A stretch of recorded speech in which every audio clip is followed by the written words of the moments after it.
What's happening, guys? Quick video on how I gained 33 pounds, around 20 kilos of muscle naturally in the space of just a few years. That's around 20 kilo, yeah. So I went from 60 to 80. I've now settled around 75. And the way I did it was through bulking.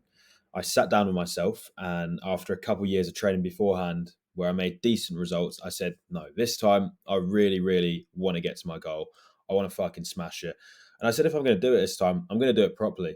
So I started a bulk. I started learning about how to track my calories, how to track my reps, how to lift, all of this. And I started putting everything into play, and it all fucking works out. As you can see here, this was 3 years ago. This was taken earlier this year. This was the start of uni. This was the end of uni, 2.5 years that.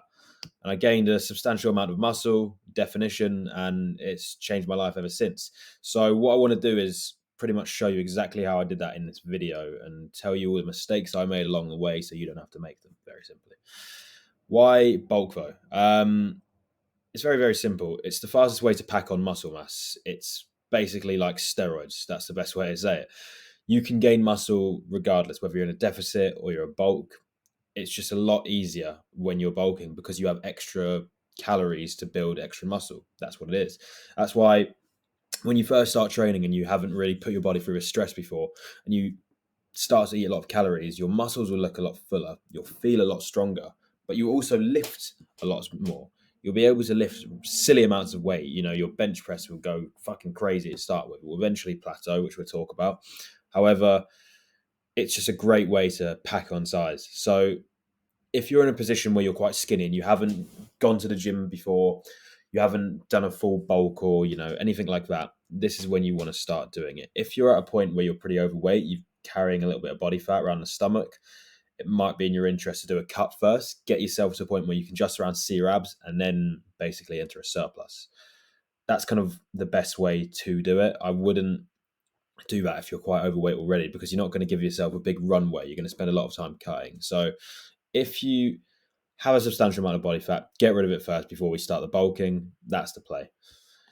Essentially, here's another picture. That was me 3 years ago, and this was me earlier this year. I mean, I'm going to gas myself up a little bit here. Look at that fucking back definition there. I mean, it's pretty decent. And all that came from bulking and just lifting and being consistent. I think a lot of guys train and are consistent. They just don't know about what to do with their eating. And that will make you more consistent because you'll see results quicker. So this is what I want to show you. So number one, starts with nutrition. I'm going to keep this really, really simple so it doesn't get complicated. But you're going to go to TDEE calculator. You're going to put in your details, your height, your weight, your activity, all of this, and you'll find out how many calories you need on average to maintain your current level of weight. Therefore, to manipulate that and gain weight, we need to add a certain amount of calories on top to put you in a calorie surplus. So we take our maintenance calories. Mine, for example, are usually 2,700, and we'll add 300 to 500. Now, I recommend to start with 300, so that will put you in 3,000 calories. It's a good estimate. And we'd start there.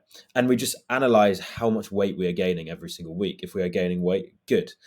What you don't want to do is go over this. So if you go over 500 calories, you will eventually just start to gain loads of fat, which is not good. The reason why is because your body can only use a certain amount of calories to pack on extra muscle mass. After that, it doesn't know what to do with their extra calories. It just stores it as fat. So that exact number is around 350, I think, or it might be 250, which is why I say 500 as a maximum sort of threshold, just in case you've made any errors, you've burnt a little bit through cardio. But for the most part, this is going to be your range to add lean muscle mass. What most guys tend to do, and this is mistake number one, what I used to do, was when you start to plateau and not see results or want quicker results, you start increasing the calories thinking that you're going to gain more size, and you will gain more size, you'll gain more weight. So it's quite misleading because you don't know, especially if it's your first time, whether you're gaining muscle or fat. I can tell you from experience right now, it's not muscle, it's fat you're gaining. So yes, the kilos will go up.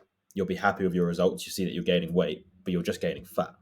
And then what happens there is you spend more time in a deficit because you need to get rid of that fat. And like I said at the start, the deficit is not the best place to be building muscle. So it's actually just a fucking vicious circle. You're going around in cycles. It's not what you want to do. What you want to do is just make it really easy for yourself and put on a lean muscle. Be patient. If you're not seeing the results you want to, it's probably down to your training intensity. Because if the calories are in this range, you're in a surplus. That's all it is. You then need to focus on your sleep and your training intensity, which we can have a look at in a second. However, that's what it is with nutrition. Track your calories, use a food scale, don't guess. Guessing gets you nowhere. It's just not the right play. If you're going to do it, you're going to do it properly. Track your calories, really easy using MyFitnessPal, get a food scale. And I think a lot of people find tracking calories pretty difficult. I've been speaking to a lot of clients and they just find it so difficult that they don't do it. But the truth is, you're not going to get anywhere if you don't do it. And the reason why people find it difficult is because they track them in the wrong way. What they do is they eat a meal and then track it, and then eat another meal and then track it. And that's just quite tedious because you're doing that all day. And when you get to the end of the day and you're like, oh shit, I'm 1,000 calories short. What do I eat and all that? That's just a recipe for disaster. Me, on the other hand, it takes me 1 minute to track my calories because what I do is go downstairs in the morning, pop the kettle on. It takes 2 minutes to boil the kettle.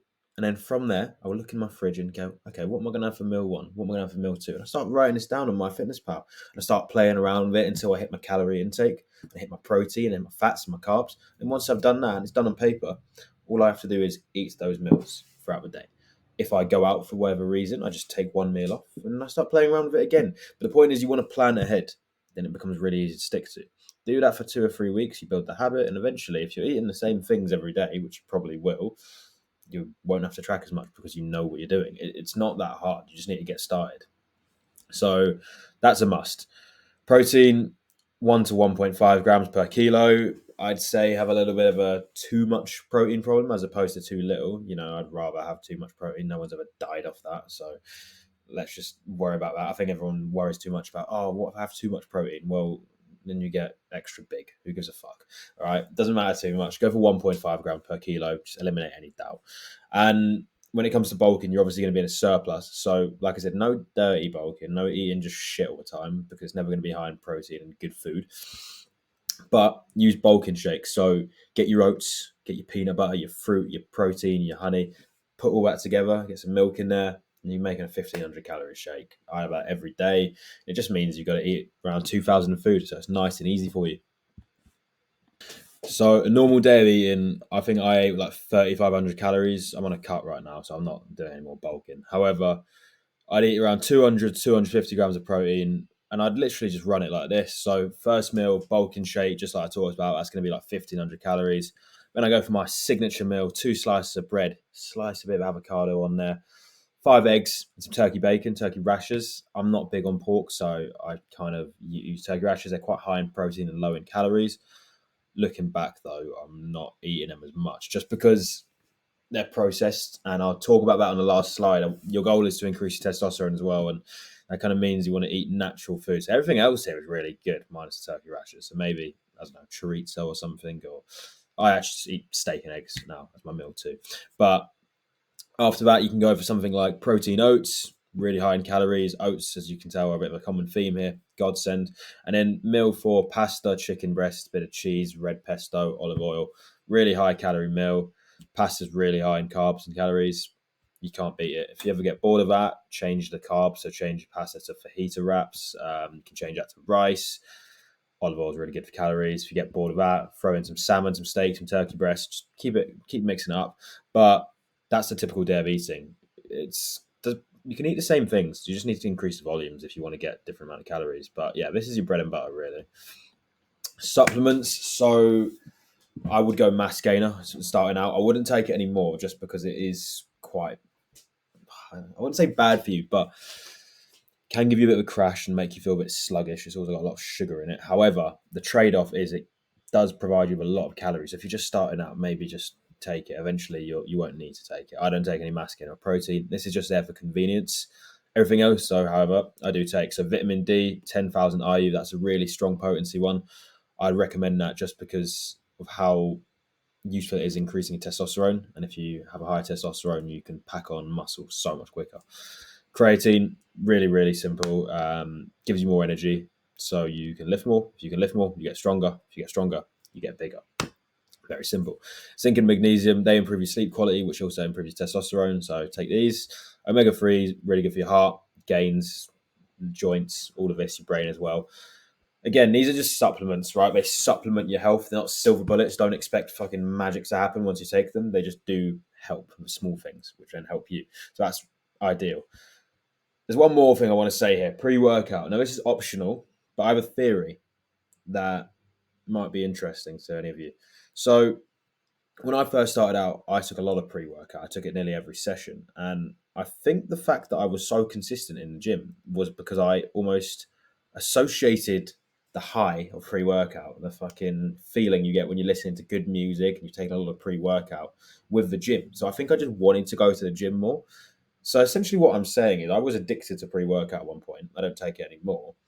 And maybe that's why I was so consistent with the gym to start with. So maybe if you're struggling to be consistent, get yourself some pre-workout and take it. Now that's not the best advice, but it worked for me. So it could work for you. Eventually there will come a point where you'll see it starts to affect your sleep and you'll become a little bit dependent on it, which is why I don't recommend this. However, like I said, if you're just starting, there is a little bit of a trade-off there, more gains to start with, then we can focus on sleep. So yeah, that's what I say in terms of supplements. Now, when it comes to training, this is mistake number 2 I made. You can get away with it at the start because your recovery systems are good because you're not exerting enough force to put yourself training to complete failure. So I trained nearly every single day for a couple of years, and looking back, that was stupid. You really want to train 3 to 5 times per week. The reason why is because although your muscles recover, your nervous system doesn't. And I'll put it this way: let's say you train legs one day, then you train chest, and then you train back. Yes, they're completely different muscles, and one doesn't really affect the other. But if you squat 150 kilo and then you bench 100 and then you deadlift 140 on back day, that's still a lot of weight you're putting on your spine, on your whole body, and as a result, slows down your recovery and how much you can grow. So it's why it's a lot better to train harder for less days than it is to train for more days with less intensity, if that makes sense. So if you want to get to where you want to get quicker, I would recommend training to failure, really hard, drop setting the fuck out of it. And then when you do a drop set, do another one and then do another one, just eliminate any doubt.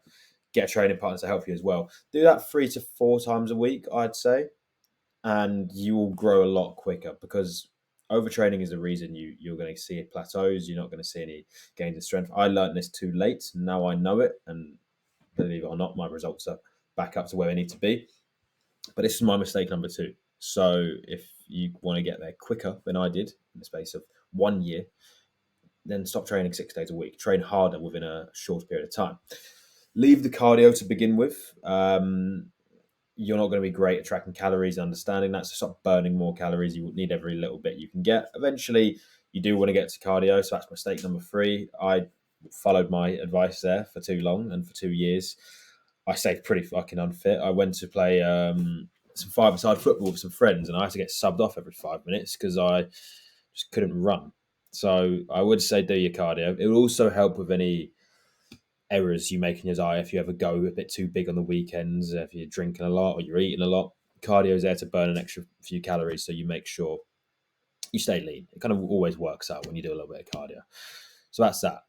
Next, big compound movements. There is this trend, well, it's kind of going away now, but there's this trend on TikTok where everyone was talking about the optimal science-based lifting, doing these unilateral JPG lat pull downs. Good for them. It's a good exercise by all means. However, a barbell back row, whether you fuck your lower back or not, will always be better. Why?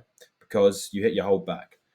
Squats, deadlifts, bench, these involve loads of muscle groups. So don't forget the main rule of a gym, right? Compounds trump isolations. Why? Because you get more done in a shorter period of time. So always do like 80% compounds, 20% isolation. So let's say when everyone's starting with their isolation exercise with the JPG pull down, for example, I would be recommending that you start with your pull downs, your rows, your pull ups, all really nice compound exercises. And then you can start to look at the isolations, so maybe using the kind of reverse fly machine, rear delts, stuff like that. That's the best way to do it. Focus on your compounds, you get more bang for your buck, and you get to where you want to be quicker. In terms of doing a 4-day split as well, these are the 2 I'd recommend. I don't think there really is much better. There's push, pull, legs, and arms. That's the best split, all right? Or you can use my one, which I use and I fucking love. Shoulders and triceps, back and rear delts, chest and biceps, legs. First of all, chest and biceps is unbelievable because you train two of the best muscles at once and get an unbelievable pump on like the front of your body. So your chest is pumped and your biceps are pumped as well. You've got to try it. Then the reason behind this as well, if you actually think about it, what are the biggest muscles in your body? It's your back, because that takes literally one whole half of your torso, and your legs, so that takes one half of your body. If you think about it, your chest and biceps are pretty small muscles, and so are your shoulders and triceps. So they can be grouped together. That's why I don't recommend doing back and biceps together. They need their own separate day, and not chest and triceps, because legs need something. See what I mean? Don't be doing legs and shoulders and stuff like that. So that's that. Training complete. Now, pro tips. This is 4 things that I wish I knew from the start. And if you know this, you will grow a lot quicker than I did. So like I said at the start, if muscle isn't growing, it's to do with your training intensity, not your calories. If you're in the right surplus, you rarely need to increase it, only to about 500 calories. After that, unless you're gaining ridiculous weight, you may need to recalculate your maintenance calories, and you might find that you need to add another 50 on. But that's not going to be the deal breaker. It's always going to be your training intensity. So audit what you're doing. Are you doing every single last set to failure? Are you drop setting it? Is your training partner helping you get those extra negative reps? Are you doing it with the right form to grow muscle? Because a lot of people train like a power lifter, trying to bench as much as possible and then just rush in the reps. But the point is, you got to push up and slow down with every single exercise. It's not about how much you can lift, it's about how much you can lower. Remember that, unless your goal is to increase strength. But for most of us, our goal is to increase muscle mass and look sick. So you need to focus on the form, get that perfect, focus on getting 4 or 5 seconds down and then exploding up and making sure that you drop setting. Do that every single week. Track this really, really well. Beat the logbook every week and you'll get stronger. If you get stronger, you get bigger. And if that ever starts to plateau and you don't see results, focus on the intensity. So focus on what can you do for training intensity. Don't just bump up the calories. That's training and nutrition kind of packed into one. The last variable is sleep. So if you think about when you actually grow muscle, there is only one time in a day. It's not when you're eating your food or having your coffee. It's when you're asleep. So for the love of God, stop sleeping 5 hours a day if your goal is to grow muscle. You want the most optimal amount of sleep. And we know from everyone knows that it's 8 hours, okay? Not really 9, not 6, 8 hours, okay? But if you want 8 hours, you need 8.5 because you're awake for around half an hour. Don't just fall asleep instantly. You wake up a bit at night, 8.5 hours. So make that common practice. If you do that, not only will your testosterone increase, which will help you pack on more muscle and burn fat, but you will feel better in general, because I think everyone lies to themselves when they get 6 hours sleep. They think, oh yeah, I can function on 6 hours sleep, but they're not at their best. And why would you not want to be at your best? All you got to do is just go to bed earlier, speed up the things you do, act with a bit more urgency in the evening, and then go to sleep earlier. I used to sacrifice my sleep so I could wake up early. I don't even fucking think about that anymore. If I go to bed at 1 a.m., I'm not getting up at 6. I'm getting up at 9 because that's my 8 hours. Ideally, I don't go to bed at 1 in the first place. That's how I wake up earlier. But you never, ever sacrifice your sleep. It is the biggest superpower you have. The biggest superpower you have. It's literally a steroid. A lot of guys look for supplements and steroids to fucking accelerate their growth, but they don't have this one metric down, sleep. If you can get that right, you're ahead of everyone. It will increase your testosterone as well, but one way to do that is eat naturally. So what I talked about at the start, having these processed foods like mass gainer and turkey rashers and fucking chicken slices and ham slices, all of this, meal deals, they're convenient.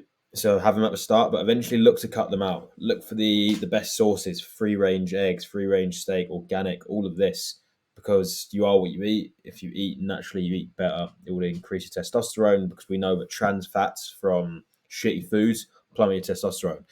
If your testosterone drops, it becomes very, very hard for you to build muscle. Like I said, it won't be at the start. It'll be quite easy. But if you see plateaus and you want to optimize it, look at your testosterone. Testosterone, that's what is going to get you fucking massive. So focus on that. And the last one, this is a mistake I see with a lot of people. Stay in a surplus for a long time if you're starting out. It takes a long time to build muscle. And like we said at the start, the surplus is the best way to do so. Therefore, you need to stay in that for a long time and just get the idea out your head that you're going to be ripped and shredded in 5-6 months. Just basically enjoy the process. Do it over winter, September till May. Then you can do a little mini cut. But the truth is, I did this for 2 years and I didn't do a cut because I didn't deserve to do a cut yet. I didn't have enough muscle to warrant a cut yet. If I was to cut, would there be muscle there? And that's what you need to ask yourself, because people, what they do is they cut and then go through this phase where you're dieting and you're not really growing much muscle, and then go in these small circles. It's actually one of the biggest mistakes you ever make. So if you are going to do this, you need to stay in the surplus for a long, long time, and then you cut. That's the pro tip. That's something I wish I knew. I did that and I saw my results. A lot of guys don't do that. So make sure you're doing that. But that's pretty much it. I'm not going to lie. You do that, this can happen in a space of 2 years. To be honest, if you follow the mistakes I made and the pro hacks I said at the end, you'll do this a lot quicker. That was at year 1 in uni, and that was year 3. So if you're on the fence of bulking, I've told you why you should do it, and I've told you how to do it. So all you need to do is implement. So there's not much more to say. Just get fucking cracking. That's pretty much everything I would say about bulking. If you've got any questions, feel free to drop a comment, message me on Instagram, links in the description, and I'll be happy to reach out. But other than that, I want someone to see this and use all of this to advantage and send me an unbelievable transformation picture when they do, because it is that easy. I'm not going to lie. This is all you got to do. If you save this video, follow it, take some notes, do whatever you need to do, and just start implementing every single day, you'll be sweet. So that's everything for today. I'm going to do one tomorrow on cutting. But yeah, if you're bulking, this video is for you. So that's all for today, fellas. Take it easy, and I will see you tomorrow.